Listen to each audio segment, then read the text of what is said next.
Correspondence office. Good morning, and welcome to the Muscatine County Board of Supervisors meeting. Today is Monday, August 9th, 2021, at 9 a.m. And the first item on the agenda is to review the agenda. Move to approve as presented. Second.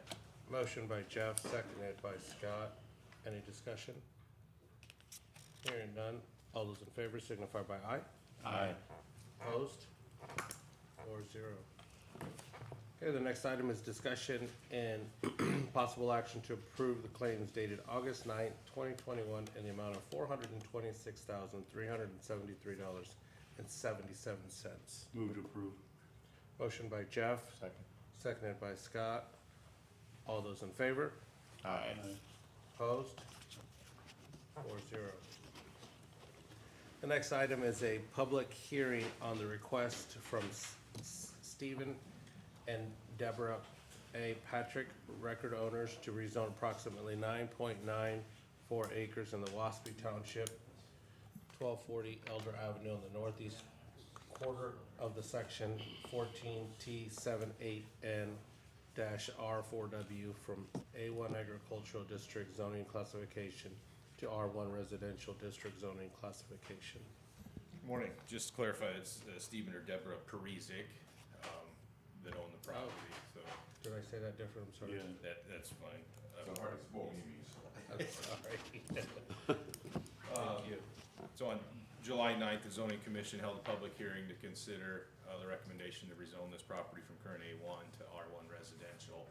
This is a little shy of 10 acres. It sets just west of Elder Avenue, butts up against Elder Ridge subdivision in Country Heights area out in that West Liberty area. It's adjacent to existing residential subdivisions. Just to the south of this property is the West Liberty Country Club that would adjoin a portion of this property. It's 9.94 acres that's not currently in crop production. It obviously is within the expected development zone around the corporate limits of West Liberty. Our future land use map would point towards expected residential development in this area.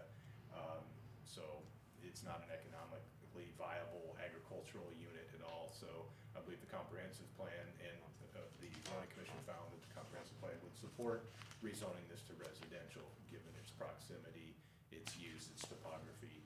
And so they did recommend unanimously to. And it looks like in the public hearings, you didn't really get any negative, No. mostly positive feedback, actually. Right, I mean, if you look at the comprehensive plan, the things that would point towards expected development, it's adjacent to existing residential. There's a hard surface road that it has frontage to. There is existing municipal sewer and water in the vicinity, so extension in the future is easier. It does not constitute spot zoning whatsoever. It's completely consistent with adjoining land uses. This is, in my opinion, a very good recommendation. Mr. Perizic has some plans to subdivide this property, which again would be consistent with adjoining land uses. So, When you say close to existing sewer and water, how far is that close? oh, Mr. Perizic, do you know how far? It's just across the road in the other subdivision right there. There's the road that goes up to the country club right there. That housing development has water and sewer from the town. Oh, okay. So, I mean, I know the developer and Mr. Perizic are still working on whether it would work out. Every developer has to weigh those options and advantages, whether they want to be on city water and city sewer. It's not a requirement of ours. Obviously, there's pros and cons of going both directions. There's some costs when you extend those services, but when you look at long-term growth, it's advantageous to have city services. But it's certainly large enough to also accommodate on-site septic if they need to go that direction as well. Because on-site septic's minimum, what, half acre, 1 acre? Minimum of a half acre. I think his lots that he's kind of planning are gonna be considerably larger than that, and so there would be more than enough space for septic. And there is a house there now, but it has its own well and its own septic right now. Mhm. Good. Well, they need homes over there, so it's good to see. Yes, they do. Yeah, this really represents, in my mind, orderly development, given the location and that it's adjacent to existing Yep. residential. This is the kind of expansion that we want to encourage outward from existing residential. And after, if approved, if all goes as planned, when would you be planning on doing any of that work, or? The next day, I mean, as soon as I can. Would it have to go through a subdivision process? Yes. after this? So Yeah. this, you still have another process Okay. in the P and Z, so. Yeah, I understand. They'd have that. to get their plans Yeah. figured out, and how big their lots, and then they'd go through a subdivision here. It would go to P and Z Yeah, it again. goes to P and Z for subdivision plat approval. I know they're doing some preliminary work. His surveyor has already been in contact with me as far as some of the lot layout concepts, and so they stand ready to move forward once the rezoning is. Very good. We're still kind of working with the country club, they might need some of the ground, and so I'm still kind of working with them to see how much they would like to acquire, if they do. Okay. Before I come in with my final, but I do have kind of a layout of what we wanna do. Okay. Good. All right, well, thank you, Eric, and thank you, Stephen. This is a roll call vote for, I'll make I don't hear Yeah, anybody it's else. I'll actually make a for- motion, we'll close the public hearing. motion to close, Second. seconded by Scott. This is a roll call vote. Doug? Aye. Scott? Aye. I vote aye, and Jeff? Aye. Okay, public hearing is now closed. Next item is discussion and possible action to approve the ordinance rezoning approximately 9.94 acres in the Waspy Township from A1 Agricultural District to R1 Residential District. This is the first of the three readings. Move to approve. Second. Motion by Jeff, seconded by Doug. Any discussion? Hearing none, this is a roll call vote. Doug? Aye. Scott? Aye. I vote aye, and Jeff. Aye. All right. Thank you so much for that. Thank you. Thanks, guys. Yep, thanks. You. Okay, so this is, And good luck with your project. Thank you. next item is discussion and possible action for approve a change order number 8R for Muscatine County Jail Expansion Project in the amount of $5,288.37 with Mike Nolan of Horizon Architecture and Planning and Zoning Administrator Eric Furness. This is the latter. Yep. So I believe in your package you have change order 8R. This is to purchase and install 4 detention level access panels and the appropriate locking mechanisms in the booking in Sallyport project. During the design phase, I know for a fact that Oscar walked through with Mike and his team and tried to lay out where access panels needed to be to access the various control units, plumbing fixtures, HVAC ductwork. The plan at that time was to install them in the corridor areas outside of holding cells, in what is called the secure deck ceiling. It's a different type of ceiling. It's obviously what's in the ceiling in a holding cell is a much more robust barrier. At that time, they hoped that they'd be able to access what they needed from within the hallways and corridors through the secure deck ceiling. They were also led to believe by the barrier deck vendor that if they needed to traverse across some of the barrier deck to get at some things, that they would be able to do that. Once all the ceiling in the existing jail facility where the project is was torn down, we really got a good look at what was there, what some of the other barriers would be to getting at some of the things. There's ductwork that you really can't climb over. There's control units that just have to have good access. This is one of the things that we wanted to ensure with this project is that maintenance staff had adequate access. As you're aware, over the years, there's some areas of the jail that's very difficult for our staff to get to properly maintain. Once the ceiling was opened up, we really were able to see where we needed access, direct access to some of these components, and we just didn't have that. And then Barrier Deck came back and said, no, you can't walk across any of these. They led us to believe you could if you needed to. So between really not being able to get there because of ductwork and piping crisscrossing and the inability to walk on them, we do need to install 4 access panels in a couple of these areas through the barrier deck, which is inside some of the holding cells. They're kind of pricey because these are detention level components that are tamper proof. They're made to go in this barrier deck ceiling system. So that's the change order that's in front of you. And the So they're in the holding cells or? a they're couple of the holding outside? cells will have, access. It's not ideal, but we were working with a finite space and to lay out a couple of the new holding cells and expansion, and it just happens to be that's where some of the HVAC control units are, is above where those things ended up being. And we can't even reach over, everything was looked at, every other option to not put an access panel in a holding cell, but there are components that we have to have access to that end up being below the holding cells.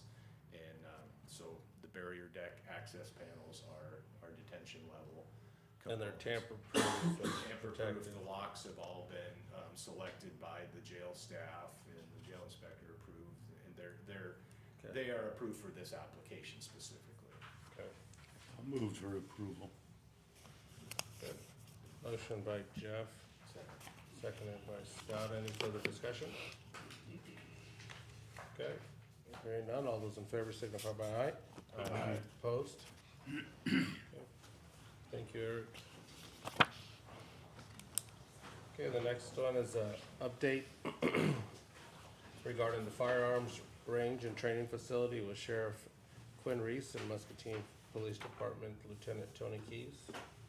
I don't see Tony here, but is he our sheriff? So He is not here this morning. He had a child issue okay, come up. With your approval, I'd like to push this to next week. I know we've already pushed it once, but he's got a fair amount of the information. So if that's okay, I'd like to push it to. And I know that, I thought that the city was putting out like an RFP or something for design help on these. Are they in the process of that, or has that been halted, or do you know? The city put out an RFQ. They did get about a half a dozen different companies that expressed interest. We went through those and decided on one. That's kind of where it stopped right now. So you haven't awarded or done anything, we're just sitting, kinda waiting on, okay. Right. okay, Okay. yeah, So, we're good yeah, I for, think we do can we need to table table this that, to- or do we need to put Yeah. that, do we Nope, need I'll to just vote on move that? it to next Okay. week. okay, very good, thank you. Thank you, Sheriff. Okay, the next item is discussion and possible action to approve the purchases of laptops and cameras using the CARES Act funds with our Information Services Director, Bill Riley. Good morning. The state has set up a program through their Office of the Chief Information Officer, also known as the OCIO, that they are giving counties, cities, I don't know about any other districts on that, $9,500 that we can purchase some items that they have listed in what they're calling their buy it store. And those items would be laptops, tablets, some webcams, or they do have some bundles, which we're not really looking at the bundles, which would include a laptop or tablet, a docking station, a monitor, a keyboard and mouse. So, I'm just looking for approval to go ahead and make this order, because the window of opportunity is from August 2nd to August 15th. And what would be the use of these, where would we need them? We did have some needs last year for some laptops or webcams, where webcams may not have been available at the time, or we didn't have laptops available that we could give to offices so that they could use that for video conferencing and so forth. So this would be equipment, for example, a couple of times we held some public hearings or tried to do some Zoom like at conservation. Would this be equipment then that would be available and would work out there to Right. do interactive meetings and Yes, such? that would be the intent for this, and this is really kind of a very narrow scope that we kind of have to use it for these types of items. Yeah, I think in the last year we've seen where some of these video conferencing capabilities are probably things that we're gonna have to consider for some of our public input sessions further as we move forward. So I'd move the approval of that. Second. Motion by Jeff, seconded by Doug. Any further discussion? Hearing none, all those in favor signify by aye. Aye. Opposed? Thank you, Bill. Next item is items with the county engineer Keith White, and discussion and possible action to authorize the chair to sign a programmatic agreement between the U.S. Army COE and the Iowa DOT, and the Iowa SHPO, and the Muscatine County Engineer, and the Muscatine County Historic Preservation Commission regarding the replacement of York Avenue, Trolley Avenue, and North Isaac Road bridges. Keith, it must be so nice to have so many organizations helping you do your job. It is. It's, You wanna get them wound up. and you know, already, really sped the process up a lot. Yeah. I'm sure it is. I'm sure it has. From, you know, it didn't take years, it only took months. So, it really helped. Could've got Kurt in there, we could've stretched it out another month, I guess. We finally got a draft agreement amongst all of these agencies for us to write a check to our own Historic Preservation Commission in exchange for letting us replace these bridges that could be called historic. They're not, they're eligible. And, you know, the other options, wait till they fall down and then replace them, so. That's the way the system works. You know, the good news is we took 3 here to try and, get all that we foresee off of that holdup. And, you know, credit to all these other agencies that took time for reviewing them, reviewing the document. I'm not sure why it was complex, cause it's really the same one we signed before for one bridge. But that's what it takes. It did push us back one letting with one bridge, but it won't hold up the next 2. Okay. So if everything goes as planned, you'd be looking at this work possibly next year? For one of the bridges. Okay. I'd move the approval.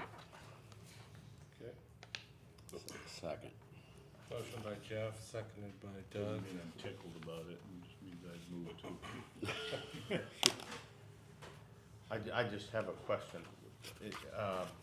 What's the historical story on these 3 bridges? I guess there's one of them that I don't know really anything about, but can you help me with that at Well, all? they're all 3 the same type of bridge, and I'm literally going to say, don't wanna diminish it, but, you know, they're just old enough to be, I think it's a pretty common structure throughout the state, but, I would agree. I- How old are these bridges, roughly? 70 years, Yeah, 50s, built in the 50s, I'm just curious. which means they've reached the end of their life. Yeah, And not only that, but like I said, loads, you know, the legislature, every time they increase the load, they make bridges obsolete. That's been a continual occurrence. But I don't know if there's anything too special about these. It's not like they're one of a kind, but I guess if you have a car that's 70 years old, it's an antique. yeah. Even if there's 20 million of them out there still. Someone somewhere decided that they may be eligible for the historic registry. They aren't on the historic registry, but they may be eligible, so that requires. The state's been doing a ongoing, paying a consultant study, looking at all the bridges, you know, and Iowa's got an incredible amount of bridges. So that list might get bigger one of these days too, don't know.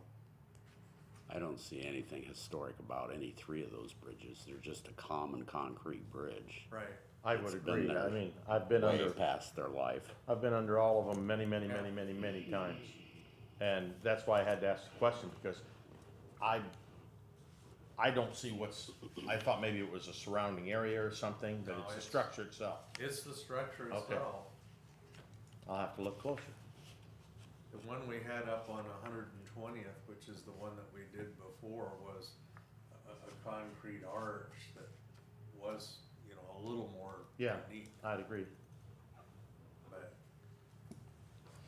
And I have another question, maybe we're not that far, but on the tail end of the back page of that document, it gives us brief description of the rural church and school project. yeah.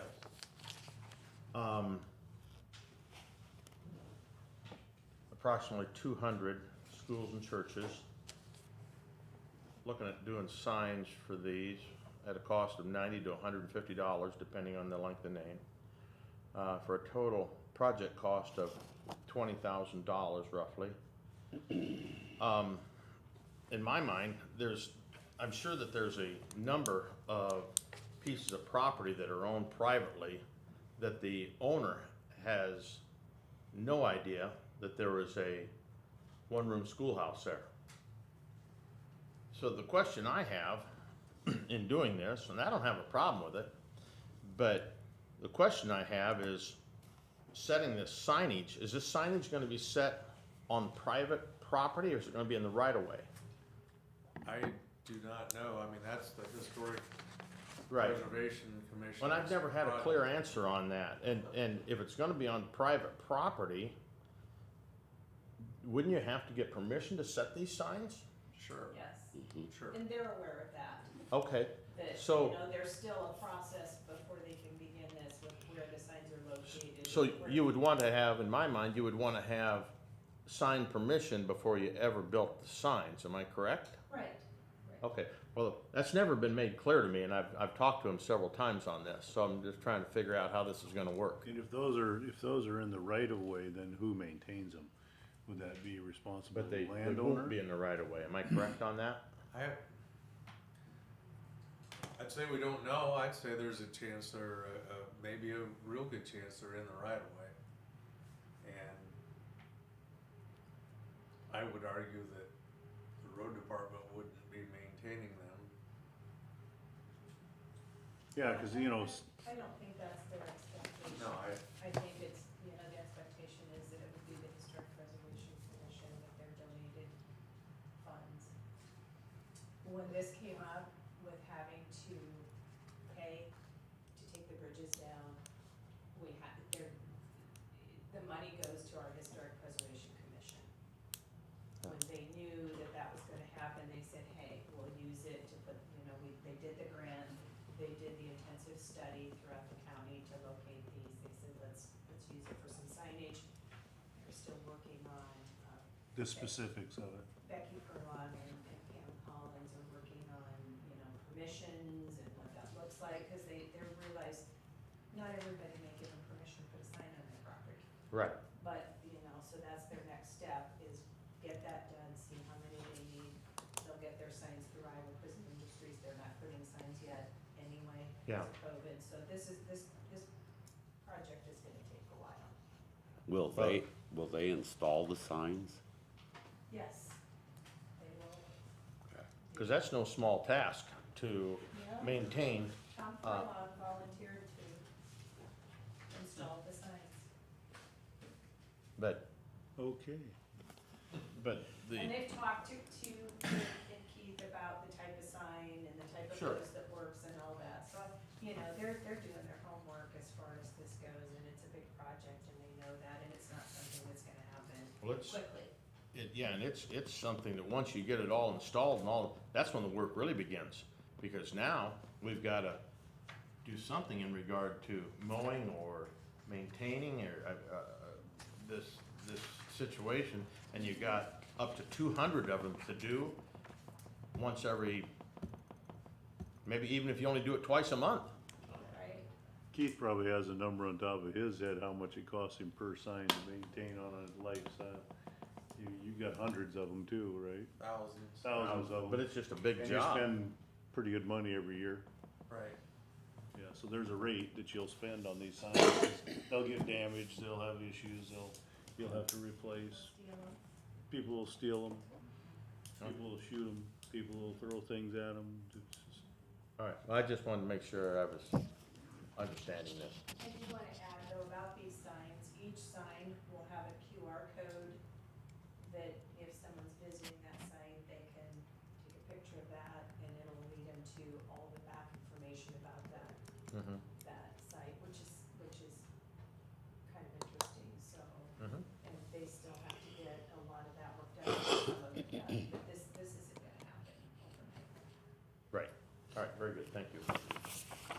Okay, so we have a motion by Jeff to approve and a second by Doug.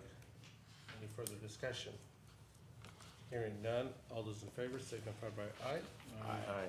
Opposed? Agreement approved. Keith? Any utility permits needing? Yes, we have 2 utility permits today. They're both from Liberty Communications of West Liberty, Iowa. The first is on Garfield Avenue, and they're actually directional boring about 270 feet from house 1070 to the north. I don't think they really tell us a why on that one. And the second is they're direct burying fiber cable on 155th Street from Holly Avenue east to house number 1719, and that they're replacing a damaged fiber. I'd move to approve. Second. Motion by Scott, seconded by Jeff. Any further discussion? Hearing none, all those in favor signify by aye. Aye. Opposed? Next one? Okay, projects update,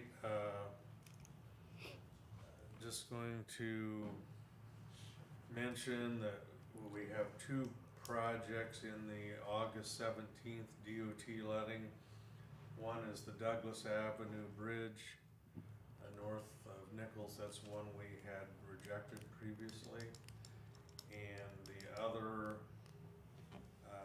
is 171st Street overlay and box culvert, which is coming off of Zachary, in towards Bill Sharp Boulevard at they're not SSAB, or are they? Who are they nowadays? Yeah, they're Yeah. SSAB. They're SSAB nowadays, they're not IPSCO. So that's really all that's coming up in that area. On the design side, Moscow Road, occasionally we get questions about, people see just survey markers out there and assume that means something's happening tomorrow, which it doesn't. But they've been surveying on that, it's extremely high traffic, it's the stretch between 6 and F7, extremely high truck traffic even on that. When they get all their controls set and they go to topo, we're gonna close the road or we're gonna kill one of our guys. So it's something I'll say every time, very possibly this week, that we will close the road, that stretch with our topos. That might bring some phones, but So F70 to 6, that section? yes. Okay. But it's just, the DOT, when they came, I don't think I mentioned this, when the DOT came and audited our bridge inspection program, which everything was fine as we knew it would be, but they ran a little circuit up in there from Moscow Road around to North Isot up to the area of Wilton and Moscow and looking at different, they're looking at different types of structures and the records and all that. Well, when they were on Moscow Road, they were like, you know, we're gonna get killed. Cause we didn't close down for them to look at the bridges, but, so the truck traffic on there is phenomenal. I'm not sure, but what there's more on there than there is on 38. There's a lot of trucks.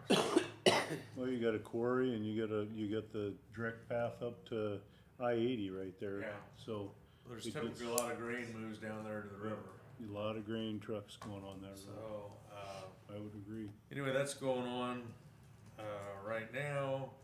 And York Avenue, everything was done. That's the one that's sliding to November, waiting for this agreement. That's not gonna kill us, you know, losing that month. And that's mainly, where we're at on the project. Pending any questions. We talked a couple of weeks ago in regards to the weed commissioner. Yeah. How are we coming along on that? Did we, Well, it sounded to me like the board would prefer to not make any changes? any changes. Okay. So I actually haven't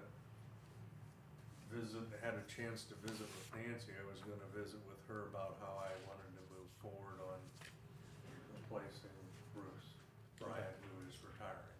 Yeah, and that's why I was just wondering more on that timing, if you were still Yeah, on that schedule, or, I usually talk to her about postings and timing, so I just hadn't had that conversation. okay. When is Bruce retiring, Keith? When is Bruce retiring? September 30th is his last date.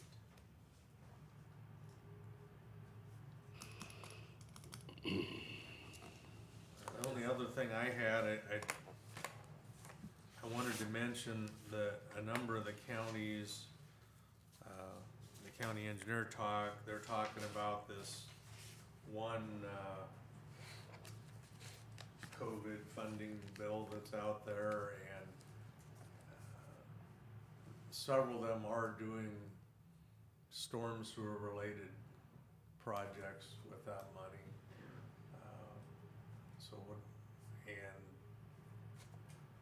Most counties are replying, we're having a department head meeting, we're doing this, we're doing that. We haven't met yet, we don't know what we're doing yet, but several are doing something like that they feel does comply with those rules. So we mentioned Sweetland Hill, which is a disaster from the storm sewer in there, might be something that we could look at down the road, so. Okay. That's all I got. That was where we had the one property we Yeah, dealt with Yeah. too, right? So that's probably a great idea to look at that and see if that funding would be available to help with that. Water and sewer are specifically called out in that. Storm sewer. Which included storm Yes, sewer. It doesn't say. yeah, but in a sense, it's almost, flood mitigation or potential, some sort. I don't know what their basis for that is, but. We're learning. Right.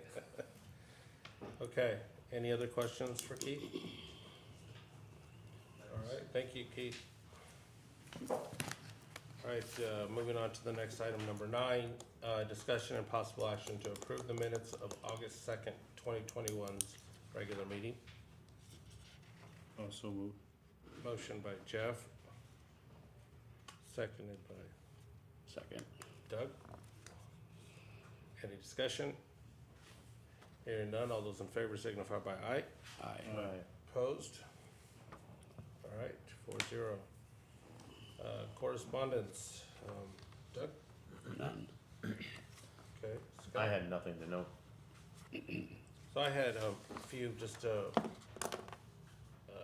emails that I got some from the Klinger and Associates with the archaeological group of how they were coming along on the progress for the levee work. They're still needing to finish out some visits down downstream from the river, further down south, I'm assuming at the very edge of Muscatine, and they're moving along. Nothing more to update from what that sharing was. I got another email from the bi-state that they are going to be moving the August 12th to the redistricting census data that will be coming out versus August 16th, and that it'll come out just a few days sooner, so should be looking at that. And that's, oh, and then we got the estimates from the Deep Lakes estimate for the sewer from Kurt Weiss. I think we'll have some discussions with the city in regards to those estimate increases, but those were 5 years old, so that is probably something to review. Jeff? All I had for correspondence last week was, attended the audit opening conference for the county. We're undergoing or starting the process on our annual audit, and talked about what we're looking for and what kind of cooperation is needed. Good. All good. Any committee reports? Nothing from me. So we just had a small meeting with the neighborhood revitalization on August 5th in review with our team, sharing that we were going to look at potentially increasing a few more blocks in Muscatine City for this county with the city joint group in regards to neighborhood revitalization. And that was the request from Debbie Durham, that they're looking at maybe expanding into a few more blocks. So we're working on that, and that was a meeting that we had this week. Sorry, last week. Any other, Scott? I had nothing. Doug? I had no committee reports, but I would like to mention that Friday, August 20th is the Hawker Trucking Race at the county fairgrounds, and it's on a Friday rather than a Saturday, which throws a lot of people off. But it'll be on a Friday night for us to stay in that circuit, and that was the only opening for us, so that'll be a big race. That's Trucks? no, Hawker Trucking is the sponsor, Oh, but it's a super late model race. okay. So we've always had good attendance at those. We expect to have a good crowd. Good, good. All right, moving on to then item number 12, items with the administration office. Nancy? I don't have anything. Okay. Ooh, yeah.